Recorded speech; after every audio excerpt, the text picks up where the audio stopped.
Olá, pessoal. Vamos a mais uma aula agora, iniciando o nosso segundo semestre. A gente vai continuar com a parte física da geografia, né? A gente vai falar um pouquinho sobre o relevo brasileiro em específico e geologia e geomorfologia, né? Que fazem parte. A gente vai fazer uma abordagem sobre esses temas, certo? Vamos aqui colocar a apresentação de hoje.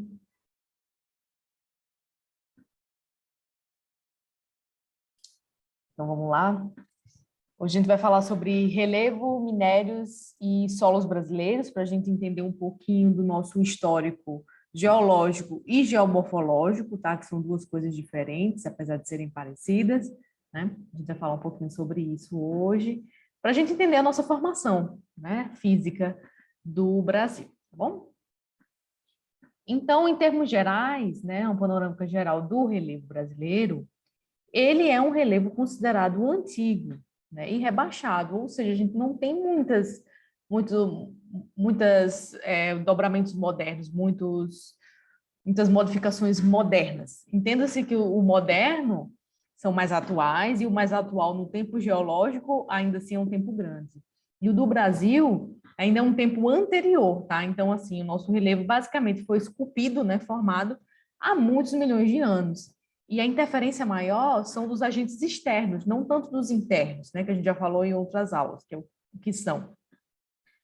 O Brasil tem mais a interferência dos ventos, da ação dos rios, dos mares, e menos a interferência de questões internas, como vulcões, terremotos, até porque, lembrando que a gente está no meio de uma placa tectônica, então esses abalos sísmicos não abalam tanto a gente. Obviamente que existe uma possibilidade rara, né, principalmente da nossa placa na parte do Atlântico, né, que ela está uma separação, então pode ter algum vulcão, mas isso é muito raro e difícil de acontecer. A gente não está numa borda de uma placa tectônica, então a gente não tem muitos agentes que modificam mais atualmente o nosso relevo, tá? Então, lembre desse dado, é antigo, né? A formação do relevo brasileiro, ela é antiga e ela é mais modificada pelos agentes externos, né? Então, o que foi feito por um vulcão há milhões de anos atrás ou por uma subida de relevo, hoje em dia ela já se encontra numa altura menor, porque pelo tempo, pelo vento, já foi esculpido, beleza? Então, um dado importante de lembrar é que aí já, para várias questões, isso já tira várias outras possibilidades. E aí a geologia do Brasil, ela é antiga, mas a geomorfologia não. Vamos entender um pouquinho aqui a questão dos termos, né? Então, quando a gente está falando de geologia, a gente está falando mais das questões, essas mais internas, né, de vulcões, terremotos, né, entendam nesse sentido. E já a geomorfologia, que aí engloba as ações externas sobre o relevo, tá? Vocês estão falando de um modo mais fácil, não tão técnico, para vocês entenderem. Então, quando a gente fala em geomorfologia, a gente está falando mais da modificação do relevo por esses agentes externos. E geologia seria mais pela modificação interna, tá? Claro que no Brasil já tiveram outras ações que modificaram de dentro para fora, mas há muito tempo atrás, tá? Então, para o Brasil, é mais importante os aspectos geomorfológicos, são essas ações externas. Aqui a gente tem um quadrinho com os lugares que têm as maiores altitudes, né? Isso aqui foi até revisto um tempo desse, né? Por muito tempo outros pontos eram considerados. E a gente tem, então, o primeiro, que é o Pico da Neblina, que fica no Amazonas, o Pico 31 de Março, também no estado do Amazonas, né? O Pico da Bandeira, que aí é aqui na nossa região, né? Na região do Espírito Santo, do Caparaó. O Pico Pedra da Mina, Minas Gerais, São Paulo. Pico das Agulhas Negras, Minas Gerais, Rio de Janeiro. Pico do Cristal, Minas Gerais, também do Caparaó, né, na nossa região. E do Monte Roraima, que é em Roraima, tá? Então, esses são os lugares com maiores altitudes, tá? E aí tem as altitudes novas, porque eles foram revistos, né? Era outra colocação aqui. Então, essa é uma das mais atualizadas, tá certo? Não vamos entrar nas questões aqui, né? A gente pode fazer em sala depois, mas não seria tão interessante agora. Vamos falar um pouco mais do assunto mesmo. Então, vamos falar um pouquinho da estrutura geológica, então, do Brasil. E aí a gente vai entrar mais, falar um pouquinho também do continente como um todo, no caso do continente americano, para depois entrar no Brasil. E aí vamos falar um pouco mais da geomorfologia, né, do que da parte interna. Mas aí, na geomorfologia do continente americano, a gente tem 3 alinhamentos geomorfológicos bem nítidos, né, basicamente. Os velhos escudos no continente, lembrem do continente americano, né? Então, a leste, o Planalto das Guianas, bacias sedimentares com planícies e terras baixas ao centro, aí um exemplo no Mississippi, nos Estados Unidos, então é uma característica do continente americano, geomorfológico. E uma bem importante também são os dobramentos modernos e cadeias montanhosas a oeste. Então, a gente entende que a nossa geomorfologia ela é mais antiga do centro a leste, no continente americano como um todo, porque fica no meio de uma placa, né? Somente na América do Sul. E a gente, no centro, algumas coisas de planície, terras baixas, né? E basicamente dobramentos modernos em toda a costa oeste do continente como um todo. E aí a gente faz um destaque para as cadeias montanhosas, por exemplo, da Cordilheira dos Andes, né? Que fica aqui na América do Sul. Mas todo o lado leste, todo o lado oeste, desculpa, ele vai ter essa influência dos dobramentos modernos, ou seja, de eventos mais recentes, que aí então são maiores, tem uma maior altitude, tá? Que tem uma imagenzinha da Cordilheira dos Andes, né, que fica no Chile, que foi efeito de um dobramento moderno, tá bom? Mais recente, que fez com que o choque das placas fez com que essa terra subisse, né? Essa cordilheira aparecesse. Isso há muito tempo, tá? Mas é considerado moderno. Do Brasil. Então, assim, vamos falar agora do Brasil especificamente. Em termos de geologia, a estrutura geológica do Brasil é bastante antiga, como a gente já vem falando, né, desde o início da aula, e é composta basicamente de escudos cristalinos e bacias sedimentares, tá? No território como um todo. Há a presença de alguns desdobramentos antigos, como a Serra do Mar, da Mantiqueira e do Espiaço, tá? Observação que essas serras são do período pré-cambriano, então, apesar de serem altas, né, não são dos desdobramentos modernos, como acontece na costa oeste aqui, com o Chile, tá? Ela é um fruto de um acontecimento passado, já foi esculpido pelo tempo, certo?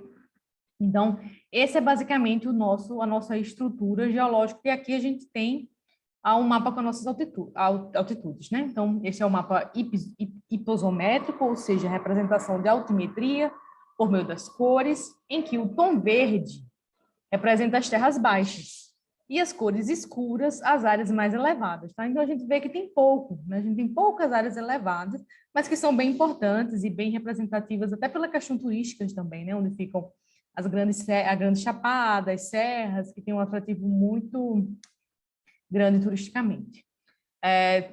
Também os outros mais baixos também, né? A planície amazônica ela é super conhecida, tá? Mas basicamente em termos de altura, nosso território ele é baixo, porque ele é antigo, né? Já foi esculpido, né? Durante muitos anos. Se a gente comparar com a parte oeste, é bem diferente, que tem altitudes bem maiores, tá bom? Indo aqui para os mapas, né? Mais um pouco. Nessa parte física, é muito importante a gente olhar mais os mapas do que o texto em si, né? Então, assim, pelos mapas a gente aprende muita coisa para essa parte física, né, da geografia, de geologia, de geomorfologia. E a gente entende comparando também estudos geomorfológicos mais antigos com os mais recentes, porque a gente tem a tecnologia, então é sempre bom acompanhar para essa área física, acompanhar a evolução dos mapas, né? Aqui a gente tem a estrutura da plataforma sul-americana, só para a gente entender, né? Então, aqui no mapa tem as rochas cristalinas, coberturas fanerozoicas e a cadeia andina. Isso aqui é mais do sul-americano, né? Então, essa parte aqui é mais alta, tá? E as outras regiões mais baixas. Em termos de estrutura geológica, então, a gente tem aí por cor e número, né? Então, onde está amarelo, a gente tem as bacias sedimentares, tá? Que aí tem em várias regiões do Brasil, e aí tem o nome Amazônica, do Maranhão, do Paraná. as faixas de dobramentos do ciclo brasileiro, né? Quando teve, né, os nossos dobramentos, que não são modernos, são antigas. E aí Brasília, Paraguai, Araguaia, Atlântico, tá? E as coberturas sedimentares correlativas ao brasiliano. E aí eu não tenho essa questão sedimentar, tá? E crátons pré-brasilianos. Essa parte aqui ela é bem técnica, não é super interessante para a gente gravar nomes, né? Mas para vocês terem uma noção que através do mapa a gente consegue pegar os termos, né? E identificar para as provas, que muitas vezes nas provas eles colocam essas casquinhas de banana com esses termozinhos aqui. Tá? Mas para o nosso estudo, de uma forma geral, ele não é tão importante agora, só para vocês entenderem como é que a geologia e geomorfologia brasileira. Bom? A gente vai falar agora um pouquinho dos autores, né? Quem que estudou isso? Como é que se chegou, né? Qual foi a evolução dos estudos geomorfológicos e geológicos no Brasil? Então, a gente vai falar de alguns autores importantes na geografia física e a sua evolução e importância. Então, a gente tem a classificação aqui. Essa é uma das primeiras classificações, certo? Por volta de 1940, do professor Haroldo de Azevedo, né? Então, ele fez um dos primeiros estudos assim mais específicos sobre a questão do relevo brasileiro, e aí ele classificou basicamente em duas coisas, em planaltos e planícies. Então, a gente vê aqui o Planalto das Guianas, planície amazônica, Planalto Central, planície do Pantanal, Planalto Meridional, as serras aqui, ó, e planície costeira, toda a costa do Brasil, Planalto Atlântico, mais alto, né? Então, foi basicamente planalto, mais alto, planície, mais baixo. Obviamente que isso já está desatualizado, mas a gente não pode descartar a importância disso, porque foi um dos primeiros estudos. Então, ele tem a sua relevância, apesar de hoje a gente já ter muito mais, os mapas são muito mais complexos e a terminologia ela é muito mais específica e diferenciada, tá? Mas não descartem a importância. Mas saibam, o Haroldo de Azevedo, então ele foi um dos primeiros, e como um dos primeiros, normalmente o estudo não está completo, beleza? Aí a gente tem, esse aqui é um dos grandes geógrafos brasileiros da área física, né, o Aziz Absabe, apesar dele ser da área física, ele também tinha uma grande crítica também, ele usava muito da questão humana nos seus estudos geomorfológicos. Tem muito documentário dele, se vocês tiverem interesse de pesquisar, tem entrevistas dele, né, no Roda Viva, que é um programa, então, assim, ele falando da questão não só geográfica, mas social também, muitas vezes. Então, é bem interessante, ele é um dos principais na geografia, tá bom? E aí, qual foi a contribuição desse autor? Ele, então, aperfeiçoou, né, a proposta anterior, né? Só que a influência dele, o foco dele é mais morfoclimático, que o que isso quer dizer? O foco mais é no clima, tá? Para falar do relevo, tá? Então, esse foi o foco do estudo dele. Então, aqui tem a divisão que ele fez, né? Planalto, das Guianas, aí brasileiro, aí tem o central, meridional, nordestino, serras e planaltos do leste e sudeste, Maranhão, Piauí, Uruguai, Rio Grandense, isso em relação aos planaltos. E na planície ele já dividiu mais um pouco, planícies e terras baixas amazônicas, planícies e terras baixas costeiras e planície do Pantanal. A gente vê que ele amplia um pouco mais do que esse, mas ainda com os olhos de hoje, a gente vê que a gente ainda tem uma evolução maior nessa divisão, tá bom? A gente já vê um avanço, e ele é super importante, provavelmente ele aparece em muitas das provas, tá? Esse autor aqui, o Aziz Absabe, que foi um dos grandes geógrafos da área física brasileira, não esqueçam. E aí a classificação mais atual que a gente tem é do Jurandir Gross, né? Ele tem vários livros publicados na área física. Aí agora, obviamente, com a tecnologia que a gente tem, né, o acesso mais a satélites, GPS, enfim, a gente consegue especificar melhor as divisões do relevo brasileiro. Então, não descartando os outros, mas eles também não tinham acesso a essa tecnologia que tem hoje. Mas hoje, realmente, a gente tem uma classificação melhor, mais detalhada, vamos dizer assim, né? Então, o professor Jurandir Rossi, vinculado à USP, modificou de forma revolucionária a interpretação e classificação da geomorfologia brasileira, Qual foi a sua grande contribuição? A inclusão de depressões relativas como parte da morfologia brasileira, que até então a gente vê não aparecia essa questão de depressão relativa, ele inclui, por conta desse acesso à tecnologia, né, melhores equipamentos e tudo mais, para poder entender, né, qual a classificação. Então, é uma classificação, como eu falei, mais complexa e detalhada, tá bom? Então, vamos dar uma olhadinha aqui. Então, ele faz aqui, ó, as unidades morfoesculturais, e aí ele divide aqui, ó, planalto, depressões, que aí é uma novidade, e planícies.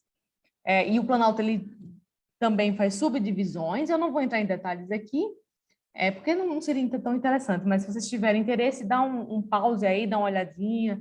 Eu gosto muito de parar e ficar vendo o mapa, sabe? Assim, detalhando, para poder entender melhor, porque a gente vai absorvendo a imagem na cabeça quando a gente vai lendo e vendo, entendendo. A novidade, então, que eu vou focar aqui, são nas depressões, né? Então, ele vai falar da depressão da Amazônia, depressão marginal norte-amazônica, e ainda subdivide, né? Depressão cuiabana, depressão do Miranda, e aí vocês vão pelas cores, tá? Depressão do Tocantins, a depressão periférica da borda leste da bacia do Paraná, depressão periférica sul-rio-grandense. Então, ele faz uma divisão bem mais específica e detalhada, e não só planalto, planície, como era lá no início dos estudos, tá bom? Aqui tem as planícies também, né, que ele faz uma divisão também maior, e ele subdivide dentro do planalto planície, uma divisão maior. Agora aqui, quase finalizando, a gente vai falar um pouquinho de uma parte mais técnica, só para vocês entenderem, quando vocês olharem, observarem perfis topográficos. O que é o perfil topográfico? Ele é uma representação esquemática da altimetria. O que é, professora? Topos e desníveis de uma superfície. É como se você olhasse aquela região, não por cima no mapa, mas no horizonte. Fizesse um corte, né? Se pegasse o mapa, cortasse e olhasse por cima, não só de cima a baixo, né? Mas sobre o mapa. Então, aqui tem alguns exemplos, né, desses perfis topográficos, perfil norte e sul da região amazônica, né? Para a gente identificar onde é que é mais alto, onde é que é mais baixo, tá? Então, ó, tem planaltos residuais norte-amazônicos, depressão marginal norte-amazônica, planalto da Amazônia Oriental, que aí já sobe, depressão, planaltos residuais, notem as diferenças de altimetria, e aqui tem as altitudes, né? E a divisão é terreno cristalino, terreno sedimentar, que é da formação do Brasil, né? No termos da parte física. Basicamente, terreno cristalino e sedimentar, né? Aqui no Nordeste, Leste-Oeste, então a gente tem planaltos e champadas da bacia do Parnaíba, depressão, planalto da Borborema, que é um dos mais importantes da região Nordeste, tabuleiros litorâneos, que são mais altos, e o oceano, que é mais baixo. Então, a gente vê onde é que é mais alto, onde é que é mais baixo, certo? Perfil leste-oeste das regiões centro-oeste e sudeste. Então, a gente tem no centro-oeste, basicamente, a importância do Pantanal, que é uma área mais baixa. Planaltos de chapadas, né, mais alto. Depressão, que aí desce de novo. Planaltos de serras do Atlântico, que sobe novamente, tá bom? Então, isso aqui é para a gente ter uma noção das altitudes, né? Então, é o perfil topográfico. Essa foi a aula de hoje, com um pouquinho mais técnico, né, assim, a parte física. E espero que vocês tenham gostado da aula, né? E aí, muito obrigada e até a próxima.